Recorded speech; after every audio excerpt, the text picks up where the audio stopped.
In the late 1940s, there was a royal family in India that faced an unusual problem: the fact that some of its princes had become communists. They participated in political activities, engaged with underground ideologues wanted by the police, were named in intelligence reports, and a few were even punished. But if it is difficult to picture royal communists, even the dynasty to which these young men belonged was not your typical princely family, steeped in luxury and glamour. Instead, it was a clan of grounded, scholarly, almost middle-class rulers whose story defies every conventional stereotype about colonial era Rajas and Maharajas. Welcome to Saga. My name is Manu S. Pillai, and in this series produced by Arpo, we explore Kerala's history, heritage, art, cuisine, and most importantly, the people who keep these traditions alive, blending old with new and tradition with modernity. Thripoonisthura today is a suburb of Cochin City, but at one time it was an exclusive township home to members of the Cochin royal family. My guest today is Prasanna Varma, an English to Malayalam literary translator and a friend of mine, who also happens to be a descendant of the erstwhile ruling house. We met at the Lakshmi Top Palace, now an Ayurveda center run by one of Prasanna's cousins, to discuss Cochin, its rulers, and the context in which new and sometimes controversial political ideas shaped its princes. Thank you, Prasanna, for joining us in this conversation. എൻ്റെ research ചെയ്യുന്ന കുറേ വർഷം മുമ്പ് I remember national archives in ഡൽഹിയിൽ ഒരു ഫയലുണ്ട് and it's got A very fascinating title about communist activities of members of the Cochin royal family and I remember being very സ്ട്രക്ക് that ഈ how did princess become communist. അതിനകത്തൊരു 3-4 പേരുകളുണ്ട്. ഒരു രവിവർമ്മയുണ്ട്, ഒരു കേരളവർമ്മയുണ്ട്. ദർസ് one particular Keralavarma called Keralavarma കേലപ്പൻ Thampuran. That's my father. Exactly. I wanted to ask you about your father because it says that 1948 in the Palyam Satyagraha, there was a mass Satyagraha movement to open up roads outside prominent families' gateway.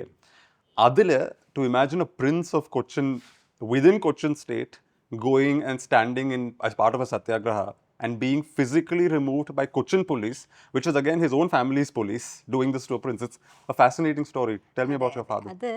ശരിക്കും പറഞ്ഞു കഴിഞ്ഞാൽ ഈ കൊച്ചി രാജകുടുംബം എന്ന് പറയുന്നത് കൊച്ചി രാജ്യം തന്നെ അതെ വളരെ ഓപ്പൺ ടു ഐഡിയാസ് ആയിരുന്നു എപ്പോഴും. എന്നുവെച്ചാൽ ഇത്രയും കൊല്ലത്തെ ഒരു ഹിസ്റ്ററിയിൽ പലതരത്തിലുള്ള വേൾഡിൽ എവിടെ വരുന്ന ഐഡിയോളജീസും ഐഡിയാസും എല്ലാം അബ്സോർബ് ചെയ്യുന്ന ഒരു സ്ഥലമാണ് കൊച്ചി. ആൻഡ് അതിൻ്റെ പാർട്ടായിട്ട് കൊച്ചി റോയൽ ഫാമിലിയും അത് തന്നെയാണ് ചെയ്തേക്കണതെന്നാണ് എനിക്ക് തോന്നുന്നത്. എഡ്യൂക്കേഷനും അതെ, വളരെ പണ്ട് മുതലേ തന്നെ എഡ്യൂക്കേഷന് വളരെ പ്രാധാന്യം കൊടുത്തേക്കണ ഇതാണ്. സംസ്കൃതമായിരുന്നു ആദ്യം, പിന്നെ അത് കഴിഞ്ഞിട്ട് പുതിയ ഇപ്പോൾ കൊളോണിയൽ ഇത് വരണ സമയത്ത് വെസ്റ്റേൺ എഡ്യൂക്കേഷനിലേക്ക് അവർ മാറി.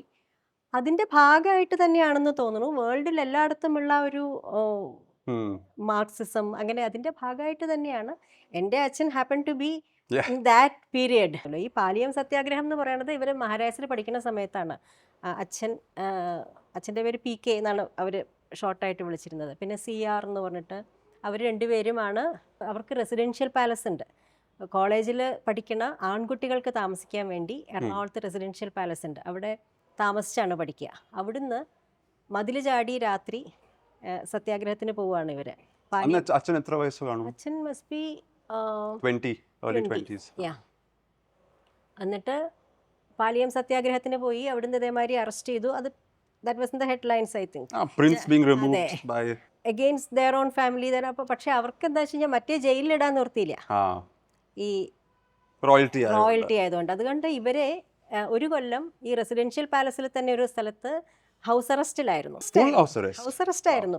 ഡിസ്കണ്ടിന്യൂഡ് എഡ്യൂക്കേഷൻ നിർത്തി അവിടെ ഹൗസ് അറസ്റ്റ് ആയിരുന്നു. അത് കഴിഞ്ഞ് പിന്നെ മദ്രാസിൽ പോയിട്ടാണ് ഹി സ്റ്റാർട്ടഡ് അഗെയിൻ പച്ചയ്യപ്പാസ് കോളേജിൽ നിന്നാണ്. And he was always a communist. ഇവിടെ മുനിസിപ്പൽ ചെയർമാൻ ആയിരുന്നു. He was died a communist. അച്ഛൻ moved out from the palace. ഞങ്ങൾ അച്ഛൻ വാടകയ്ക്കാണ് താമസിച്ചേക്കണേ. He never owned anything. That was the point of principle? I don't know. Actually, I really don't know. But he never bothered to own a place. അച്ഛൻ മരിക്കുന്നവരെയും ഞങ്ങൾ വാടകയ്ക്കാണ് മാറി മാറി താമസിച്ചിരുന്നത്. And അച്ഛൻ്റെ പുസ്തകങ്ങളാണ് മെയിൻ നിധി. അതെ. അപ്പം he was a prince of the Cochin royal family who became a communist lived all his life in rented premises, and whose treasure that he left you as your inheritance was books. Books, yeah. What a picture. ഇവരല്ലാതെ വേറെയും ഒരു wider influence of communism ഉണ്ടോ? Because I heard that ഇപ്പോൾ കൊച്ചിയിൽ കുറേ palaces ഉണ്ടല്ലോ, it's A very large family. അപ്പം palace number 40, palace number 30 എന്നൊക്കെ ഓരോ പാലസസിൻ്റെ നമ്പേഴ്സ് വെച്ചാണ് പോകുന്നത്. And I heard that certain palaces had A reputation, ഈ കൊട്ടാരത്തിലുള്ള ആൺകുട്ടികളും സംടൈംസ് പെൺകുട്ടികളും ആ ഫെയർലി ലെഫ്റ്റ് ലീനിങ് അല്ലെങ്കിൽ കമ്മ്യൂണിസ്റ്റ് ആണ്. വേറെ ഒരു കൊട്ടാരമാണെങ്കിൽ വളരെ ഓർത്തഡോക്സ് ആണ്, ദിൽ ബി ഫാർ മോർ കൺസർവേറ്റീവ്. അത് സത്യമാണോ? സ്പെസിഫിക് അത് കുറച്ചൊക്കെ ശരിയാണ്. എന്താ വെച്ച് കഴിഞ്ഞാൽ ഇത് ഫാമിലി ഇതെന്ന് പറയുന്നത് this is suppose to be the biggest matrilineal joint family may be in the world, I don't know. ഇതേപോലെ ഈ പാലസ് നമ്പർ എനിക്കൊരു 40 ഓഡ് നമ്പേഴ്സ് ഉണ്ട് പാലസ്. അതിൽ അത് ഹാപ്പൻസ് എന്ന് വെച്ച് കഴിഞ്ഞാൽ ഒരു ഇൻഫ്ലുവൻസ്ഡ് ആവുമല്ലോ. ചില സ്ഥലങ്ങൾ ലെഫ്റ്റ് ലീനിങ് ആണ്.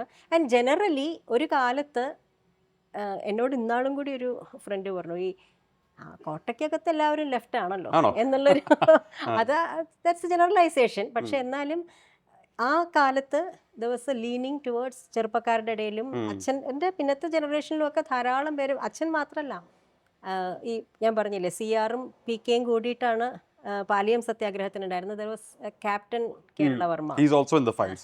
Yeah. He was dismissed from the Cochin state forces because of his communist activities. He was called Captain Kerala Verma later on. ഉണ്ടായിരുന്നു PR ഇങ്ങനത്തെ ഇതിലൊന്നും പെട്ടിട്ടില്ലെങ്കിൽ he was എന്താ പറയുക, വളരെ ഒരു ബൗദ്ധികമായിട്ടുള്ള തലത്തിൽ he was the intellectual side of the എന്താ പറയുക thinker in the group. thinker in the family. And ഒരുപാട് പേരുണ്ടായിരുന്നു. അത് കുറച്ച് ഐറോണിക്കലായിട്ട് തോന്നുന്നത്, ഇപ്പം കൊച്ചിൻ റോയൽ ഫാമിലിയിൽ മാട്രിലിനിയലാണ്. So the women stay in the palace. ഈ നമ്പൂതിരിമാരാണ് കല്യാണം കഴിച്ച് വരുന്നത്. And the women were known to be Sanskrit scholars. The fathers were often these very orthodox Brahmins from prominent landed Namboothiri families and all of that. അപ്പം I still find it fascinating that അങ്ങനത്തെ ഒരു മിലിയൂല് വളർന്ന ഈ കുട്ടികൾ, even if you go to college, സ്വന്തം രാജ്യത്തിനും സ്വന്തം കുടുംബത്തിൻ്റെ എതിരെ പോകുന്ന ഒരു trend is just absolutely fascinating. എതിരെ എന്ന് പറയാൻ പറ്റില്ല മനു. ഈ ഒരു മൂവിങ് വിത്ത് ദ ടൈംസ് എന്നുള്ളത് ഈവൻ പരീക്ഷിത്ത് തമ്പുരാനാണെങ്കിലും ഐക്യകേരളം തമ്പുരാനാണെങ്കിലും Gandhi was a big influence. ചർക്കയിൽ നൂല് നോക്കുന്നവരുണ്ടായിരുന്നു. ഒരു വിമൻ ഡെലിഗേഷൻ ഗാന്ധിയെ കാണാൻ പോയിട്ടുണ്ട്. ഇവിടെ തൃപ്പൂണിത്തുറ വന്നപ്പോൾ പോയി കണ്ടിട്ടുണ്ട്, മദ്രാസിൽ പോയി കണ്ടിട്ടുണ്ട്. ഐക്യകേരളം ആ പൊസിഷനിൽ വന്നപ്പോൾ മഹാത്മാഗാന്ധിയുടെ ആഷസ് കൊണ്ടുവരുമ്പോൾ ഹി വാസ് ക്വൈറ്റ് ഓൾഡ്. അന്ന് ആ മഹാത്മാഗാന്ധിയുടെ ആഷസിൻ്റെ മുമ്പിൽ അദ്ദേഹം നമസ്കരിക്കുന്നുണ്ട് in a public space. That speaks volumes. ആ അതാത് കാലത്തെ ഇൻഫ്ലുവൻസ്, അതിനാണ് എഡ്യൂക്കേഷൻ എന്ന് വിശ്വസിക്കുന്നവരാണ്. ഇതൊരു ഒരു ഞാണുമക്കളിയാണ് ഈ കൺസർവേറ്റീവ് ഒരു മൈൻഡും അതിൻ്റെ ഒപ്പം ഈ മൂവിങ് അഹെഡ് വിത്ത് ടൈംസ് എന്നുള്ള സാധനം അവർ fairly well they did that. പക്ഷേ കൊച്ചിൻ ഫാമിലിയിൽ ഇത്രയും ഇൻട്രസ്റ്റിംഗ് ആയിട്ടുള്ള ആൾക്കാരുണ്ട്. പണ്ടേ കോളേജിൽ പോയി പഠിച്ച പെൺവഴി തമ്പുരാക്കന്മാർ, ഓർഡിനറി ഭാഷയിൽ പറഞ്ഞ തമ്പുരാട്ടിമാർ, സ്ത്രീകളുണ്ട്. ഈ പറഞ്ഞ പോലെ കമ്മ്യൂണിസ്റ്റ് പ്രിൻസസ് ഉണ്ട്. വളരെ സ്കോളർലി ആയിട്ടുള്ള ആൾക്കാരുണ്ട്, whether it's traditional scholarship in Sanskrit or even modern ideas. പക്ഷേ why do you think it is that many people don't know these stories? കൊച്ചിൻ്റെ ഒരു നിങ്ങൾ ഇച്ചിരി ടു മച്ച് ഗ്രൗണ്ടഡ് ആയതുകൊണ്ടാണോ, ആ ഗ്ലാമർ ഇല്ലാത്തതുകൊണ്ടാണോ ഒരുപാട് ആൾക്കാർക്ക് ഈ കഥകളൊന്നും അറിയാത്തത്? ഇപ്പൊ തിരുവിതാംകൂറിന്റെ ഒരു പബ്ലിക് പ്രൊഫൈൽ ഒന്നും കൊച്ചിൻ റോയൽ ഫാമിലിക്ക് ഇല്ല. പബ്ലിക് പ്രൊഫൈൽ ഇല്ല. ഒരു അഡ്വർടൈസിങ് പോലത്തെ സാധനങ്ങൾ സാധാരണ ഇവിടെ ആരും ചെയ്ത് കണ്ടിട്ടില്ല ഇതേവരെ. ആൻഡ് ഓൾസോ ഒട്ടും അസ്യൂമിങ് അല്ല, ഒട്ടും അസ്യൂമിങ് അല്ല. അതെപ്പോഴും ഈവൻ ആഫ്റ്റർ ഇൻഡിപെൻഡൻസ് ഓൾസോ ഈ ആ ഒരു ഷിഫ്റ്റ് ഉണ്ടല്ലോ from royalty to common man, അത് വളരെ ഈസി ആയിട്ട് കൊണ്ടുപോയൊരു ഫാമിലിയാണിത്. ഈവൻ ഇപ്പോൾ എൻ്റെ അമ്മാമനെ നാൾ 2 ദിവസം മുമ്പ് പറയായിരുന്നു, 50s രണ്ടാമത്തെ ഇലക്ഷനാണോ എന്ന് അറിഞ്ഞൂടാ, AAR അനൗൺസ് അത് ന്യൂസ് കേട്ടത് ഓർമ്മയുണ്ട്. കൊച്ചിയിലത്തെ royal family members are standing in a queue with ordinary men to vote. ആ attitude that we are something special എന്നുള്ള വിചാരം ആർക്കും ഉണ്ടായിട്ടില്ല. എല്ലാവരും ജനറലി എല്ലാവരും ഈസിലി ബാക്കിയുള്ളവരുടെ കൂടെ മിങ്കിൾ ചെയ്ത് ജീവിച്ചേക്കുന്ന ഒരു, they don't stand A part, they don't demand anything. Attention അടക്കം ഒന്നും ഡിമാൻഡ് ചെയ്യാത്ത ഒരു കൾച്ചറാണ് കുറേ കാലമായിട്ട് ഫോളോ ചെയ്യണത്. ഇപ്പം 20th century തന്നെ എടുത്താൽ were there some Maharajas who were കുറച്ചുകൂടെ പ്രോഗ്രസീവ്, വേറെ ചിലവർ കുറച്ചുകൂടെ കൺസർവേറ്റീവ്, അങ്ങനത്തെ വ്യത്യാസം ഉണ്ടോ? ശരിക്കും ഉണ്ട്. അത് എപ്പോഴും പറഞ്ഞു കേൾക്കാറുള്ളത് ഇതുമാതിരി Rajarshi was conservative. Rajarshi and even Parikshit who was his son in law. രാജർഷിയുടെ മകളെയാണ് പരീക്ഷിത്ത് കല്യാണം കഴിച്ചാൽ. ഓരോ സർക്കിളിൽ മൂവ് ചെയ്യണതുണ്ടല്ലോ, അതേപോലെ Parikshit also carried that conservatism. Aikyakeralam അങ്ങനെയല്ല, അങ്ങനെ കുറച്ച് വ്യത്യാസങ്ങളുണ്ട്, പേഴ്സണൽ ഡിഫറൻസുകളുണ്ട്. പക്ഷെ എന്നാലും ഒരു ജനറൽ ഒരു ഇതിൽ എനിക്ക് തോന്നുന്നത് they were ready to move with times. ഈ കൺസർവേറ്റിസം ബാലൻസ് ചെയ്യാനുള്ള കുറച്ച് പ്രശ്നങ്ങളേ ഉണ്ടായിരുന്നുള്ളൂ. ബട്ട് ഈവൻ ഈ ഇത്രയും കൺസർവേറ്റീവ് ആണെന്ന് പറയുന്ന രാജർഷി തന്നെ പല റാഡിക്കൽ ഡിസിഷൻസും എടുത്തിട്ടുണ്ട്. As Prasanna took me around some of the other palace buildings in Tripunithura, I couldn't help but notice the change.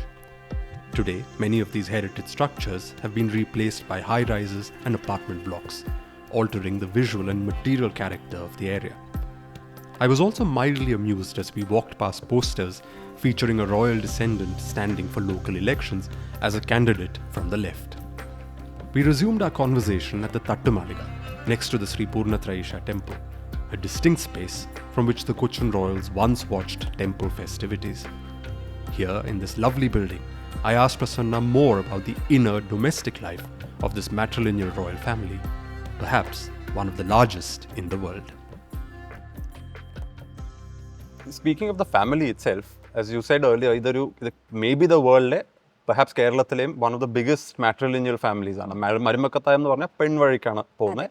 അപ്പോൾ രാജാവിൻ്റെ ഭാര്യ അല്ല റാണി, ഭാര്യയ്ക്ക് നേത്യാരമ്മ എന്നുള്ള സ്ഥാനമേ ഉള്ളൂ, നായർ സ്ത്രീയാണ്. രാജാവിൻ്റെ പെങ്ങളും അനന്തരവന്മാരുമാണ് റാണിമാരായിട്ട് വരുന്നത്. പെൺവഴി തമ്പുരാൻ എന്നാണ് ഇവിടെ പറയുന്നത്, തമ്പുരാട്ടി ഒന്നും അല്ല, പെൺവഴി തമ്പുരാൻ എന്നാണ് പറയുന്നത്. സർനെയിം തമ്പുരാൻ തന്നെയാണ്, സ്ത്രീകൾ ഇക്കാവ് തമ്പുരാൻ, മങ്കുത്തമ്പുരാൻ, അങ്ങനെ തമ്പുരാൻ തന്നെയാണ്. അതെ, ആണും പെണ്ണും തമ്പുരാൻ സ്ഥാനമാണ്. അപ്പം ഈ ഒരു മാട്രിലിനിയൽ സെറ്റപ്പിൽ ഇറ്റ്സ് ക്വൈറ്റ് ഫാസിനേറ്റിംഗ്. കാരണം സ്ത്രീകളുടെ ഭർത്താക്കന്മാർ നമ്പൂതിരിമാർ, രാജാക്കന്മാരുടെ ഭാര്യമാർ നായർ സ്ത്രീകൾ. അപ്പോൾ ഈ ഒരു ഈക്കോ സിസ്റ്റമിൽ നായർ കുട്ടികളും ഉണ്ട്, റോയൽ ഫാമിലിയിലെ ക്ഷത്രിയ കുട്ടീസും ഉണ്ട്, ഈ നമ്പൂരിമാരും ഉണ്ട്. അത് ആ ഒരു ഈക്കോ സിസ്റ്റമിനെ പറ്റി ഒന്ന് പറയാമോ? Actually very fascinating. എനിക്ക് തോന്നുന്നു കേട്ടേക്കണത് ഈ ഭാര്യ കുറച്ച് അതെ. അപ്പോൾ സ്ത്രീകൾക്കാണെങ്കിൽ നമ്പൂതിരിമാർ ക്ഷത്രിയരെക്കാട്ടിലും മീതയാണല്ലോ, ആണുങ്ങൾക്കാണെങ്കിൽ നായർ സ്ത്രീകൾ. അങ്ങനെയാണ് ഇത് വരുന്നത്. സ്വജാതി വിവാഹം വാസ് അലൗഡ്. അങ്ങനെ ഉണ്ടായിരുന്നില്ല, വെരി റയർ എന്ന് വെച്ചാൽ പിന്നെ വന്നു തുടങ്ങി, അത്രയേ ഉള്ളൂ. ആദ്യകാലത്ത് കൺവെൻഷനലി അതില്ല, സ്വജാതി ഈസ് വിപ്ലവം അന്ന്. ഇപ്പോ ജാതി മാറി എന്നുള്ളതാണ് പിന്നെ ഒരു കാലത്ത് വിപ്ലവമായത്. പക്ഷെ ഈ നമ്പൂരിമാര് കല്യാണം കഴിച്ച് ഇവിടെ വരുമ്പം അവരെ ഇരിപ്പുകാരനല്ലേ പറഞ്ഞേ, ഭർത്താവ് നല്ല ഇരിപ്പുകാരൻ അങ്ങനെ ഒരു വാക്കുണ്ടായിരുന്നു. അവർക്ക് ഈശ്വര സേവ എന്ന് പറഞ്ഞിട്ടൊരു ബിൽഡിംഗ് ഉണ്ട് നമ്പൂതിരിമാർക്ക് എല്ലാവർക്കും. അവർക്ക് സെപ്പറേറ്റ് ആണ് കുക്കിംഗ്. അത് കഴിഞ്ഞ് രാത്രി സംബന്ധത്തിനേ ഇവര് വരണുള്ളൂ, കോലത്തേക്ക് മിക്കവാറും വരണുള്ളൂ. അങ്ങനെ പാടില്ല എന്നല്ല, പക്ഷെ യൂഷ്വലി അവരുടെ ഒരു ഹബ്ബ് ഈശ്വര സേവയാണ്. അവരവരുടെ തേവാരവും ഇതൊക്കെ. Because the wives are princesses. ഇവര് എത്ര അഠ്യാൻ നമ്പൂതിരിമാരാണെങ്കിലും ദേ ആർ സബ്ജക്ട്സ്, അവരല്ലാതെ റോയൽറ്റി അല്ലല്ലോ. അപ്പം ഭാര്യമാർക്കാണോ കുറച്ചുകൂടി ഒരു ഹോൾഡ് ആൻഡ് പവർ എന്ന് പറയാൻ പറ്റുമോ? സ്റ്റാറ്റസ് എപ്പോഴും ഹയർ തന്നെയാണ്. അത് പല പല കാര്യങ്ങളിലാണ് അത് റിഫ്ലക്ട് ചെയ്യുക. എന്ന് വെച്ച് കഴിഞ്ഞാൽ അതുമാതിരി അദ്ദേഹം തമ്പുരാനെ വിളിക്കുള്ളൂ, പേര് വിളിക്കില്ല. ഭാര്യയെ പേര് വിളിക്കില്ല, തമ്പുരാനെ കുട്ടികളെ പേര് വിളിക്കും. കുട്ടികളുടെ പേര് വിളിക്കാറുണ്ട് ഈ നമ്പൂതിരി, പക്ഷെ ഭാര്യയെ തമ്പുരാനെ വിളിക്കുള്ളൂ. ഇല്ല പേര് വിളിക്കും, ദേശമംഗലം എന്ന് വിളിക്കാം, മുത്തേടം എന്ന് വിളിക്കാം, നമ്പൂതിരി തിരുമേനി അല്ലല്ല അങ്ങനെയാണ് വിളിക്കുക. അത് എല്ലാവരും മക്കളും അച്ഛന്മാരെ അച്ഛൻ എന്ന് വിളിക്കില്ല. അതൊക്കെ ലേറ്റർ ഓൺ വന്നതാണ്. അത് പിന്നെ ഈ പറഞ്ഞ മാതിരി വിക്ടോറിയൻ വാല്യൂസ് ഒക്കെ വന്നു തുടങ്ങിയപ്പോൾ കുട്ടികൾ പുറത്ത് പഠിക്കാൻ പോണു, അവർക്കിത് മോശം, അച്ഛനെ ഫാദർ ഫിഗർ ഒരെണ്ണം വന്നുല്ലോ. അപ്പൊ അത് വന്നപ്പോൾ ചിലർ അച്ഛൻ നമ്പൂതിരി നാക്കി തുടങ്ങി. അങ്ങനെ ഒരു പരിഷ്കാരം വന്നു. പേര് അപ്പോഴും അച്ഛൻ എന്ന് വിളിച്ചു തുടങ്ങിയില്ല, പിന്നെ ലേറ്റർ ഓൺ അത് അച്ഛൻ എന്നായി. ഈ കല്യാണം കഴിച്ച് വരുന്ന ഈ നമ്പൂരിമാരാന്നേലും ഈ നെയ്ത്തേരമ്മമാരാന്നേലും രണ്ട് ചോദ്യമാണ് ആക്ച്വലി. നമ്പൂരിമാർക്ക് ഏത് സമയത്തും പറഞ്ഞു വിടാം. ഇപ്പം തിരുവിതാംകൂറിലൊക്കെ ഒരു റാണി ഉണ്ടായിരുന്നു, സ്വാതി തിരുനാളിലൊക്കെ കുഞ്ഞമ്മ ആദ്യം ഒരു ഭർത്താവിനെ കല്യാണം കഴിച്ചു, ഹി വാസ് അൺവെൽ, അതുപോലെ കട്ടിലോടെ പറഞ്ഞ് തിരിച്ചു വിട്ടു. ദെൻ 7 men were presented, അടുത്ത ഭർത്താവിനെ ചൂസ് ചെയ്തു, അങ്ങനെയാണ് ജീവിച്ചത്. ഇവിടെ അതുപോലെ നമ്പൂരിമാരെ പറഞ്ഞു വിടും എന്നുള്ള പേടിയോ, അങ്ങനെ സ്ത്രീകളുടെ കയ്യിൽ ഇത്രയും അധികാരം അവരുടെ ഇൻകമോ അലൗൻസിലാണോ ഈ നമ്പൂരിമാർ ജീവിക്കുന്നത്? അപ്പം അതിൻ്റെ പേടി എന്നുള്ള വാക്ക് എനിക്ക് അറിഞ്ഞൂടാ, പേടിയായിട്ടുണ്ടായിരുന്നു എന്ന് പറയുന്നത് ദാറ്റ് ഇസ് പോസിബിൾ. അവര് വേറെ സ്ഥലത്ത് തുടങ്ങുകയും ചെയ്യും. തുടങ്ങുക എന്നാണ് അതിന്റെ വാക്ക്. എന്ന് വെച്ച് കഴിഞ്ഞാൽ ഒരു എന്താ സംബന്ധം, അത് ഒരു അതിന് ചടങ്ങുകളൊന്നുമില്ല, പിറ്റേ ഒരു ദിവസം മുണ്ട് കൊടുക്കലും ഒന്നുമില്ല, ഇല്ല അതിനൊന്നുമില്ല. ഒരു രാത്രി ഊണ് കഴിഞ്ഞാൽ ഈ നമ്പൂതിരി വന്നിട്ടുണ്ടാവും, ആൻഡ് ദേ വിൽ ബി എന്താ ലെഡ് ടു ദാറ്റ് റൂം, അത്രയേ ഉള്ളൂ. പിറ്റേ ദിവസം ഈ നമ്പൂതിരിയെ വലിയമ്പരാനെയും വലിയമ്മ തമ്പുരാനെയും Formally എൽഡസ്റ്റ് പോയി ഒന്ന് പോയി ഒന്ന് പരിചയപ്പെടുത്തും പിറ്റേ ദിവസം. അത്രയേ ഉള്ളൂ, അതിന് വേറെ ചടങ്ങുകളൊന്നുമില്ല. അത് ഇവർ വേറെ ഇവിടുന്ന് പോയി കഴിഞ്ഞാൽ അവരും usually they go to another royal family. അങ്ങനെ പല സ്ഥലത്തും ഉണ്ടായിട്ടുണ്ട്. ഇപ്പോൾ ലക്ഷ്മീപുരം അവിടെ ഉണ്ടായിരുന്നു വടക്കാഞ്ചേരി നമ്പൂരി, അദ്ദേഹം അവിടുന്ന് വേണ്ടാന്ന് വെച്ച് കഴിഞ്ഞാൽ ഒന്ന് ഇവിടെ തുടങ്ങിയിട്ടുണ്ട്.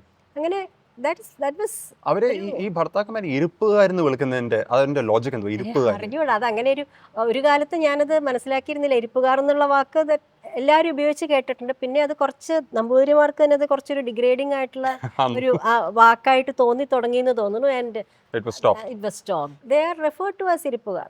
ഇരിപ്പുകാർക്കുള്ള ഇത് എന്നൊക്കെ പറഞ്ഞ് റൈറ്റിംഗിൽ തന്നെ ഉണ്ടാവാറുണ്ട്. പക്ഷെ എല്ലാം കാലം മാറുന്ന സമയത്ത് ചിലതൊക്കെ ഡിഗ്രേഡിംഗ് ആയിട്ട് തോന്നും. ചില പൊളിറ്റിക്കലി കറക്റ്റ് അല്ലാതെ വരുമ്പോൾ വരുന്ന മാറ്റങ്ങളാണ്. അച്ഛൻ ഉപയോഗിച്ച് തുടങ്ങിയ പോലെ. എക്സാക്ട്ലി അതേപോലെ നെയ്ത്യാരമ്മമാര്, the Nair women who are married to the princes, അവർക്ക് കൊച്ചിയിൽ നമ്മൾ ശ്രദ്ധിക്കാറുണ്ട്. They seem to have a lot of influence over the husbands. ഇപ്പോൾ പാറുക്കുട്ടി നെയ്ത്യാരമ്മ പോലെ ഒരു person, she was considered the power behind the throne. അത് അവരുടെ ഭർത്താവ് 1914 മുതൽ 1932 വരെ ഭരിച്ചാണ്. അവസാനത്തെ എനിക്ക് തോന്നുന്നത് 5-6-7 വർഷം ആ മഹാരാജാവിൻ്റെ health condition was very bad. അപ്പം ബ്രിട്ടീഷുകാരുടെ റെക്കോർഡ്സ് ഒക്കെ നോക്കിയാൽ ഈ നെയ്ത്യാരമ്മയാണ് ആക്ച്വലി രാജ്യം ഭരിക്കുന്നത് എന്നുള്ളൊരു ഇതുണ്ട്. അതെ, അങ്ങനെ ഉണ്ടാവാറുണ്ട്. Neithyaramma can be influential. എന്താണെന്ന് വെച്ച് കഴിഞ്ഞാൽ അവർ നല്ല എഡ്യൂക്കേറ്റഡ് ആണ് മിക്കവാറും. When you look at it like that, നല്ല എന്താ പറയണ്ടേ, ഒരു വിഷനുള്ള ആളാണെന്നുണ്ടെങ്കിൽ they can be influential if they are in a position. അപ്പോൾ ഇവർ വലിയമ്പരാൻ്റെ നെയ്ത്യാരമ്മയാണെന്നുണ്ടെങ്കിൽ ഓൾസോ അവരുടെ സർക്കംസ്റ്റാൻസസും ഉണ്ട്. ഇപ്പോൾ ഈ പാറുക്കുട്ടി നെയ്ത്യാരമ്മയ്ക്ക് പറയുകയാണെങ്കിൽ ഈ അവരുടെ സണ്ണിൻ ലോ അവരൊക്കെ വളരെ പവർഫുൾ ആൻഡ് സ്മാർട്ട് പീപ്പിൾ. അപ്പോൾ ഇങ്ങനെയൊരു ഇതും കൂടി വരുമ്പോൾ ദറ്റ് ക്യാൻ ഹാപ്പൻ. അത് പോസിബിൾ ആണ്. അത് അന്നത്തെ റെക്കോർഡ്സിലൊക്കെ ഇങ്ങനെ നെയ്ത്യാരമ്മ അവകാശമില്ലാതെ ഭരിക്കുന്നു, അതിന്റെ കുറെ കംപ്ലൈന്റ്സ് പോകുന്നതും കറപ്ഷൻ അലിഗേഷൻസ് ഉണ്ടായിരുന്നു. ഇപ്പോൾ പാറുക്കുട്ടി നെയ്ത്യാരമ്മയുടെ വളരെ ഒരു പവർഫുൾ സ്ട്രോങ് വുമൺ ആയിട്ടുള്ളൊരു പിക്ചർ ആണല്ലോ കാണുന്നത്. She was a good administrator, അങ്ങനത്തെയൊക്കെയാണ് കാണുന്നതായിരിക്കാം. പക്ഷെ ഫാമിലിയുടെ സൈഡിൽ നിന്ന് ഗ്രഡ്ജസ് ഉണ്ടായിരുന്നു. എന്ന് വെച്ച് കഴിഞ്ഞാൽ കുറച്ച് നെഗറ്റീവ് പിക്ചർ ആണുള്ളത്. എന്ന് വെച്ച് കഴിഞ്ഞാൽ അതല്ല, അന്നത്തെ കാലത്ത് she was not suppose to do that. അപ്പോൾ അത് കാരണമുള്ള കുറച്ച് ഇവിടെ ഫാമിലിയുടെ സൈഡിൽ കുറച്ച് പാറുക്കുട്ടി നെയ്ത്യാരമ്മയെ പറ്റി അത്ര നല്ല അഭിപ്രായമല്ല കേട്ടേക്കുന്നത്. She was a bold woman. Ironical, കാരണം ഒരിക്കൽ പണ്ട് you had told me that ഈ നെയ്ത്യാരമ്മമാർ ടെക്നിക്കലി റോയൽ ഫാമിലിയിലെ മെമ്പേഴ്സ് അല്ല, ജാതിയിൽ താണാണ്. പക്ഷേ in many ways they were admired. എന്താന്ന് വെച്ചാൽ ഇത് പറഞ്ഞ മാതിരി വളരെ ഒരു പുതിയ വേൾഡിലേക്കുള്ളൊരു വാതിൽ അവരായിരുന്നു. അവർ ഏർബനൈസേഷൻ്റെ ഒരു പ്രതീകമായിട്ടാണ് അവരെ വെച്ചേക്കുന്നത്. Very sophisticated. അവരത് മാത്രമല്ല, അവരുടെ പെരുമാറ്റം ഒരു ഫിനിഷിംഗ് സ്കൂളൊക്കെ കഴിഞ്ഞവരാണ് അവർ. ഇവിടെ അതൊന്നുമില്ല, വളരെ പ്രാകൃതമായിട്ട് എന്താ തേവാരവും അങ്ങനെയുള്ളൊരു ലൈഫ് സ്റ്റൈലാണ്. വളരെ ഓസ്റ്റിയർ. പഠിത്തമൊക്കെ ഉണ്ട്, എന്നാലും അതിലൊരു അലങ്കാരങ്ങളൊന്നുമില്ല. ഇവിടെ ശുദ്ധത്തിനാണ് പ്രധാനം. അപ്പോൾ രാവിലെ എന്താ എണീറ്റ് കഴിഞ്ഞാൽ ഇർക്കിലിയും ഉമിക്കിലിയും ഉണ്ടാവും, എല്ലാവർക്കും നിരത്തി വെച്ചിട്ടുണ്ടാവും. കുളി കഴിഞ്ഞാൽ ചൂടാനുള്ള ദശപുഷ്പം വെച്ചിട്ടുണ്ടാവും, കുറിയിടാനുള്ളത് വെച്ചിട്ടുണ്ടാവും. Nothing fancy. ഇതിന്റെ ഐറണി എന്ന് പറഞ്ഞാൽ ഇപ്പൊ ഹിൽ പാലസ് പോലത്തെ വലിയ പാലസിലെ രാജാവും രാജാവിന്റെ ഭാര്യയായ നായർ സ്ത്രീയും മക്കളും ഒക്കെയാണ് വലിയ കൊട്ടാരത്തിൽ ജീവിക്കുന്നത്, കുറച്ചുകൂടെ സ്റ്റൈലിലും ഗ്ലാമറിലും. റോയൽ ഫാമിലിയിലെ ബാക്കി അംഗങ്ങളെല്ലാം കോട്ടയ്ക്കകത്ത് ഈ കുറച്ചുകൂടെ ചെറിയ ചെറിയ ബിൽഡിംഗ്സിനകത്ത് ആണ് ജീവിക്കുന്നത്. പക്ഷേ അത് അവർക്കൊട്ടും അവര് ദേ വുഡന്റ് ട്രേഡ് ഇല്ല, ഐ എം ഷുവർ. എന്താന്ന് വെച്ച് കഴിഞ്ഞാൽ അവരത്രയും ഈ സ്ഥലവുമായിട്ടും ഇവിടെ ഈ പൂർണ്ണത്രേശ്വരന്റെ അമ്പലം കേന്ദ്രീകരിച്ചിട്ടാണ് അവരുടെ മുഴുവനും ലൈഫ് ഇതിനോട് ചേർന്നിട്ടാണ്. അതിന്ന് അവര് മാറില്ല. അതുകൊണ്ട് തന്നെയാണ് ഈ നേരത്തെ ഇവിടെയായിരുന്നു വലിയമ്പ്രാൻ്റെ മാളികകൾ 1-2 ഇവിടെ ഉണ്ടായിരുന്നു. പിന്നെയാണ് അത് പോരാ എന്നുള്ളൊരു ഇതിലാണ് ഹിൽ പാലസ്. അതൊരു കഥയുണ്ട് ഞാൻ കേട്ടിട്ടുള്ളത്. ഒഴിഞ്ഞ വലിയമ്പ്രാൻ എന്ന് പറയുന്നത് 1914 ഭരണം വേണ്ടെന്ന് വെച്ച രാജർഷി, അദ്ദേഹത്തിന്റെ കാലത്ത് ബാനർജി എന്ന് പറഞ്ഞൊരു ദിവാൻ ഇല്ലായിരുന്നു, AR ബാനർജി. അപ്പോൾ ഒരു കഥയുണ്ട്, AR ബാനർജി ആദ്യം വന്നപ്പം രാജാവിനെ കാണാൻ പോയി. അപ്പോൾ അദ്ദേഹം നോർത്ത് ഇന്ത്യയിലൊക്കെ യാത്ര ചെയ്ത് വന്നപ്പം വിചാരിച്ചു വളരെ ഒരു സിംഹാസനത്തിൽ വലിയ ദർബാറിൽ വലിയൊരു കൊട്ടാരത്തിനകത്ത് ഇരിക്കുന്ന രാജാവായിരിക്കും എന്ന്. പക്ഷെ അപ്പാരൻ്റ്ലി ഇവിടെ വന്നപ്പം വലിയ കൊട്ടാരവും ഇല്ല, അങ്ങനെ വലിയ ദർബാർ തുണിയും വലിയ സിൽക്സോ ഒന്നും ഇട്ട രാജാവും അല്ല. രാജാവ് കുളിക്കാൻ വേണ്ടി കുളത്തിന്റെ സൈഡിൽ എണ്ണയും തേച്ച് കുടുമിയൊക്കെ അഴിച്ചിട്ട് ഇരിക്കുവാണ്. അങ്ങനെയാണ് ദിവാനെ റിസീവ് ചെയ്തെന്ന ഒരു കഥ കേട്ടിട്ടുണ്ട്. അതാണ് പ്രോട്ടോകോൾ ഒക്കെ കുറച്ചും കൂടി പ്രോപ്പറായിട്ട് പാലിക്കാനും അങ്ങനെയൊക്കെ വേണ്ടിയിട്ടാണ് അത് വിദേശത്തു നിന്നുള്ള ഗസ്റ്റിനെ സ്വീകരിക്കാനും ദേ വിൽ ബി ഷോക്ക്ഡ് അല്ലേ. അങ്ങനെയൊക്കെയാണ് അതിന്റെ ഒരു കാലത്തിന്റെ ആവശ്യം എന്നുള്ള നിലയ്ക്കാണ് അങ്ങനെ ഒരു ഇതിലാണ് അത് പണിതത്. പണ്ട് മുതലേ ഉള്ളൊരു സാധനമാണെന്ന് തോന്നുന്നുണ്ട്. Family was very simple, quite extra ordinarily simple actually. ഒട്ടും ഒരു തരത്തിലുമുള്ള ആർഭാടങ്ങൾ ഇല്ലാത്തൊരു ഫാമിലിയാണ്. ഭക്ഷണത്തിൻ്റെ കാര്യത്തിലാണെങ്കിലും അതെ, നമ്മുടെ ഡെയിലി ലൈഫ് എന്നുള്ള സാധനത്തിൽ വളരെ സിമ്പിൾ ആയിട്ടുള്ള. അത് പക്ഷേ ആൾസംഖ്യ കൂടിയ കൊണ്ടാണോ? ബിക്കോസ് ഫോർ എക്സാമ്പിൾ ഇപ്പം തിരുവിതാംകൂറിൽ കുറവാണ്. അവിടെ ഇൻഫാക്ട് പെൺവഴിയിൽ കുട്ടികളില്ലാതെ വന്ന എപ്പോഴും ദത്തെടുത്താണ് വംശം മുമ്പോട്ട് പോകുന്നത്. കൊച്ചിയിൽ തിരിച്ചാണ് 100 കണക്കിന് പ്രിൻസസും പ്രിൻസസും. ഇൻഡിപെൻഡൻസ് ഡേ സമയത്ത് ഓൾമോസ്റ്റ് 500 എന്തോ പ്രിൻസസ് ആൻഡ് പ്രിൻസസസ് ഉണ്ടായിരുന്നു കൊച്ചിയിൽ. എല്ലാം കൂടെ ചേർന്ന് 17 ലക്ഷത്തി എന്തോ അലൗൺസ് കിട്ടുമായിരുന്നു എല്ലാവർക്കും. പക്ഷെ ആക്ച്വലി കൂടുതൽ മെമ്പേഴ്സിന്റെ കയ്യിൽ പെർ പേഴ്സൺ 200 രൂപ എത്തത്തുള്ളൂ. അത്രയും ആൾസംഖ്യ ഉണ്ടായിരുന്നു. അപ്പൊ ആൾസംഖ്യ ഉള്ളതുകൊണ്ടാണ് കുറച്ചുകൂടെ ഒരു grounded middle class lifestyle വിശ്വസിക്കണില്ല അങ്ങനെ. ഐ തിങ്ക് അതൊരു ആറ്റിറ്റ്യൂഡാണ്.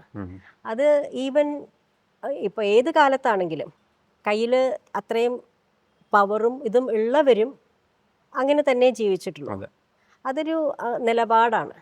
ഈ ശുദ്ധത്തിന്റെ കാര്യം പറഞ്ഞപ്പം ഇവിടെ ഉള്ള ഒരു പ്രിൻസിന്റെ മകൻ കുറച്ച് വർഷം മുമ്പേ അദ്ദേഹത്തിന് മരിച്ചുപോയി. ഇപ്പം രവി അച്ഛൻ ലേറ്റ്, അദ്ദേഹം എന്നോട് പറഞ്ഞിരുന്നു അദ്ദേഹത്തിന്റെ അച്ഛൻ കൊച്ചി റോയൽ ഫാമിലിയിലെ പ്രിൻസ് ആണ്. അപ്പോൾ അന്ന് ഈ ജാതിയൊക്കെ ഉള്ളതുകൊണ്ട് കുട്ടികളെ കെട്ടിപ്പിടിക്കുകയും മടിയിലിരുത്തുകയൊക്കെ ചെയ്യുമല്ലോ. അത് രാവിലെ കഴിക്കുന്നതിന് മുമ്പ് ഒരു കുളിയുണ്ടല്ലോ, ആ കുളിക്ക് മുമ്പ് പിള്ളേരെയൊക്കെ തൊടാം.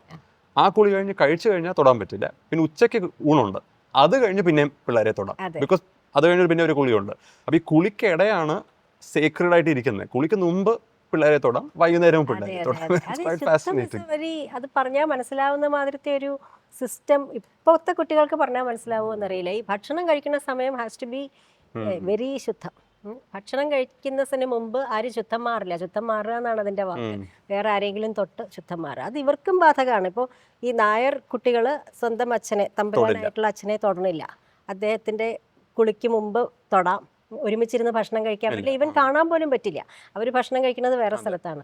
This applies to them also. നമ്പൂതിരിമാരാണ് അച്ഛൻ, അവരെ തൊടണില്ല. ആരും അച്ഛൻ എന്നുള്ളൊരു ലാളനയോ ദേഹത്ത് ഊണ് കഴിക്കാം. പക്ഷേ ഈ തേവാരം കഴിയണവരെ തൊടാൻ പാടില്ല രാവിലെ. അവിടെയും ഉണ്ട്. ഇല്ല. ഈ ശുദ്ധം എന്നുള്ളത് എല്ലാ ലെയറിലും എന്താ പറയാ പെർമിറ്റ് ഒരു പോയേക്കണ ഒരു സാധനമാണ്. പണ്ട് when I first met you, I had asked you about some of these stories. അപ്പം പ്രസന്നുള്ള ഒരു ഡോമാറ്റിന്റെ കാര്യം പറഞ്ഞിരുന്നു. അതൊന്ന് പറയാമോ? ഡോർമാറ്റിന്റെ എന്താന്ന് വെച്ചാല്, ഡോർമാറ്റ് ഭയങ്കര ട്രിക്കി ആയിട്ടുള്ളൊരു സാധനമാണ്. അതിലെപ്പോഴും നമ്മളിപ്പോൾ നോക്കിയാലും കാണാം ചില നൂലുകളും അങ്ങനെ ഇങ്ങനെയൊക്കെ പറ്റിയിരിക്കും. ഈ വേറൊരാൾ തൊട്ട നൂല്, അതായത് അങ്ങോട്ടും ഇങ്ങോട്ടും തൊടാൻ പറ്റാത്ത കാസ്റ്റുകാരുണ്ടാവും. അവർ തൊട്ട നൂലാണെങ്കിലും പ്രശ്നമാണ്. അപ്പോൾ ഈ തമ്പുരാക്കന്മാരുടെ അവിടുത്തെ ആണെന്ന് വെച്ചിട്ടുണ്ടെങ്കിൽ അവരിങ്ങനെ വന്ന് നോക്കും, ഈ നൂലുണ്ട് വേണ്ട തൊടാണ്ട് ചാടും. മറ്റവർ വരുമ്പോൾ എന്ത് വിചാരിക്കും, അയ്യോ ഇത് തൊട്ടാൽ നമ്മൾ തൊട്ട് കഴിഞ്ഞാൽ ഇനി പ്രശ്നം, അവരും ചാടും. ആരും യൂസ് ചെയ്യാറില്ല.